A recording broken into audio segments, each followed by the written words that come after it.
SP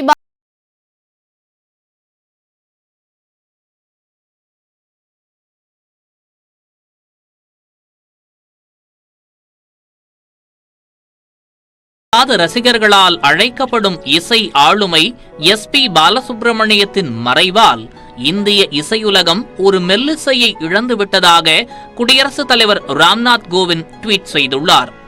SP பாலசுப்ரமணியத்தின் மறைவால் கலையுலகத்திற்கு பேரிழப்பு ஏற்பட்டுள்ளதாக ட்விட்டரில் இரங்கல் தெரிவித்த பிரதமர் மோடி, எஸ்பிபியின் குரல் பல தசாப்தங்களாக ரசிகர்களை கவர்ந்ததாக புகழாரம் சூட்டியுள்ளார்.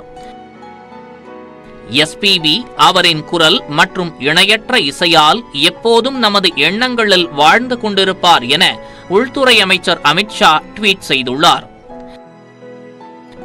எஸ்பிபியின் இழப்பு இந்திய மக்கள் மட்டுமின்றி உலகம் முழுவதும் உள்ள இசை ரசிகர்களுக்கு ஈடு செய்ய முடியாத இழப்பு என தமிழக ஆளுநர் பன்வாரிலால் புரோஹித் தெரிவித்துள்ளார். தமிழகத்திற்கு பெருமை சேர்த்த எஸ்பிபி அவரின் மறைவு திரைத்துறைக்கும் கலை உலகத்திற்கும் தனக்கும் ஈடு செய்ய முடியாத பேரிழப்பு என தமிழக முதலமைச்சர் எடப்பாடி பழனிசாமி கூறியுள்ளார்.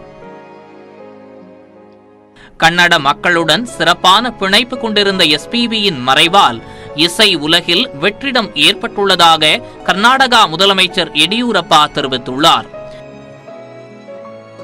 இதேபோல கேரள முதலமைச்சர் பினராயி விஜயன், ஆந்திர முதலமைச்சர் ஜெகன்மோகன் ரெட்டி, தெலுங்கானா முதலமைச்சர் சந்திரசேகர் ராவ் உட்பட பல்வேறு மாநில முதலமைச்சர்களும் எஸ்பிபியின் மறைவிற்கு ட்விட்டரில் இரங்கல் தெரிவித்துள்ளனர்.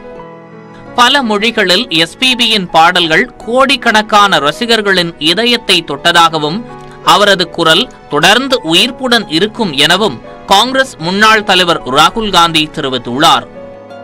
பாடும் நிலா எஸ்பிபியின் மறைவை கோடிக்கணக்கான ரசிகர்கள் தம் சொந்த குடும்பத்தில் ஏற்பட்ட இழப்பாகவே கருதுகிறோம் என கூறியுள்ள திமுக தலைவர் ஸ்டாலின், மன அழுத்தத்திற்கு இயற்கையான மாமருந்து அவர் என புகழாரம் சூட்டியுள்ளார்.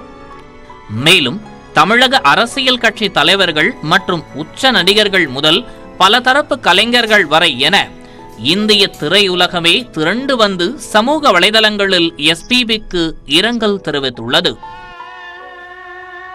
பாடகர் எஸ்பி பாலசுப்ரமணியம் வாங்காத திரை